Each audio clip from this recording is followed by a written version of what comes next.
Imagine entire cities emptied by an invisible killer. In just 4 years, roughly 25 million people died in Europe. Bodies piled up on carts and in makeshift graves. The stench of death filled the streets. What terrible force swept across the continent? This is the story of the Black Death, a plague so deadly that between 1347 and 1351 it all but erased medieval Europe. Long before Europe knew of this horror, the plague lurked in Asia. It was caused by the bacterium Yersinia pestis, carried by fleas living on wild rodents. In the 1340s, the disease exploded in Asia and moved west along the Silk Road. Traders and armies unwittingly carried the plague on caravans and ships. One chronicler explained that in China's countryside the rats died first. After 10 days their fleas turned to humans, spreading deadly buboes. By 1346 the infection had reached the Black Sea port of Crimea. From there it traveled along trade routes toward Europe. Scientists now believe it originated in China in the early 1300s.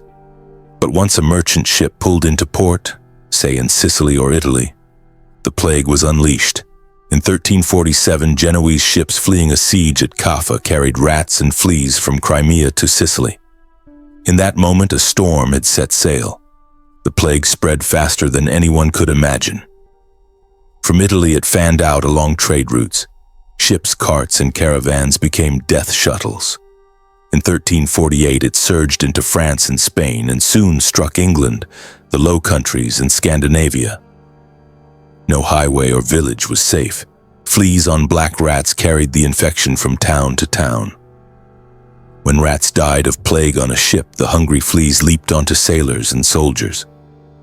Rumors of the great pestilence raced ahead of it, but by the time anyone realized the danger, it was too late.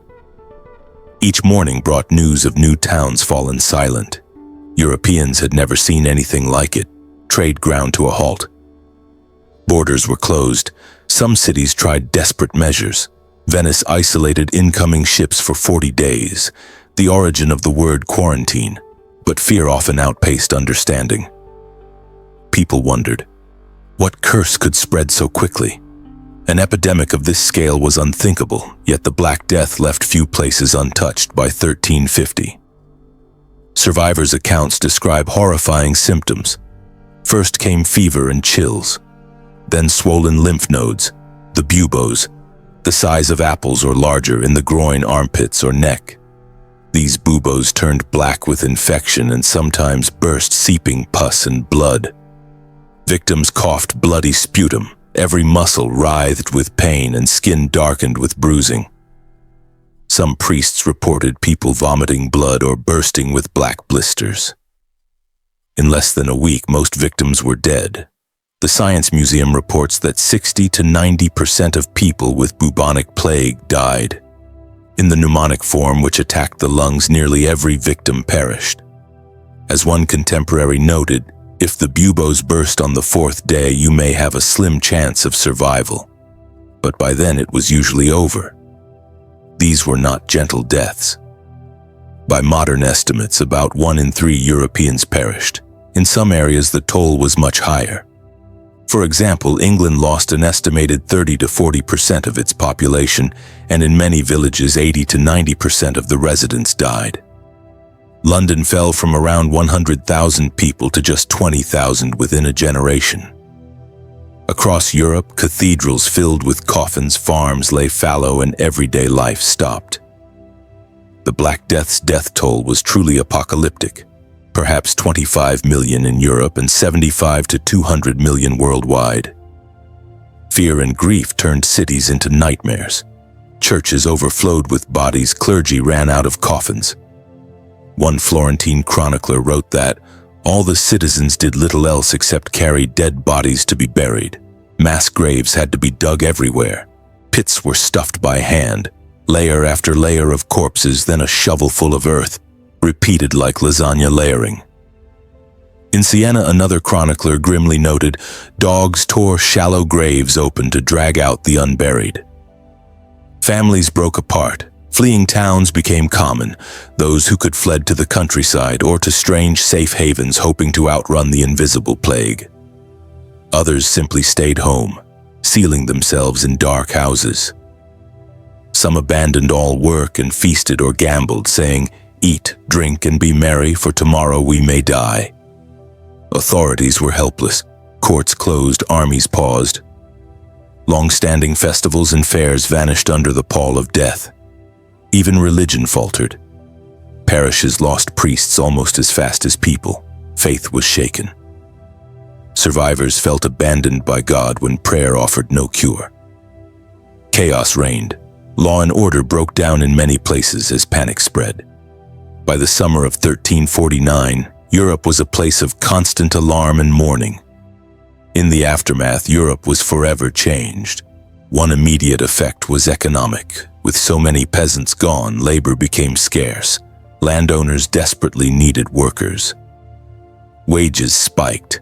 One English chronicle complained that peasants could scarcely be persuaded to serve the eminent unless for triple wages.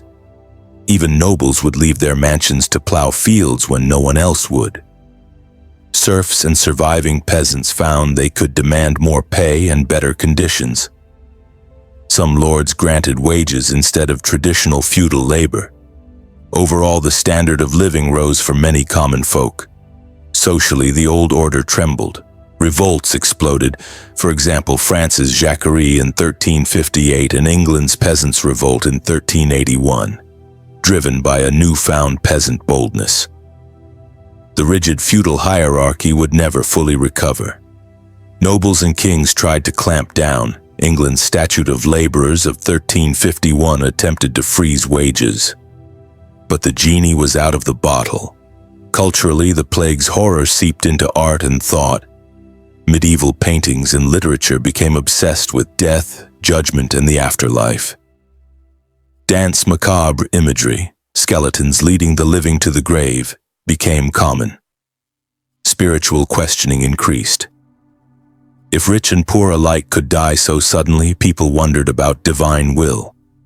The church's prestige suffered as parishioners saw holy people die too, leading to earlier calls for reform. Tragically, the Black Death also fueled hatred. As fear mounted, scapegoating took hold. Jews were baselessly accused of poisoning wells or cursing Christians. Many Jewish communities were massacred or expelled across Europe. This brutal anti-Semitism was one of the plague's most shameful legacies. However, out of destruction came some progress. Cities instituted the first public health measures. In Italy, authorities isolated ships and travelers for weeks to check for disease.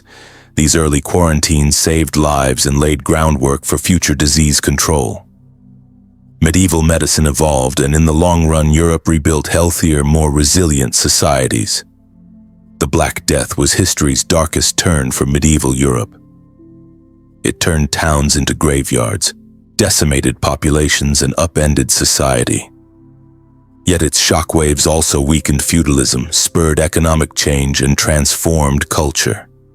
It's a chilling reminder of how fragile civilization can be, and how even the worst nightmare can shape a new world.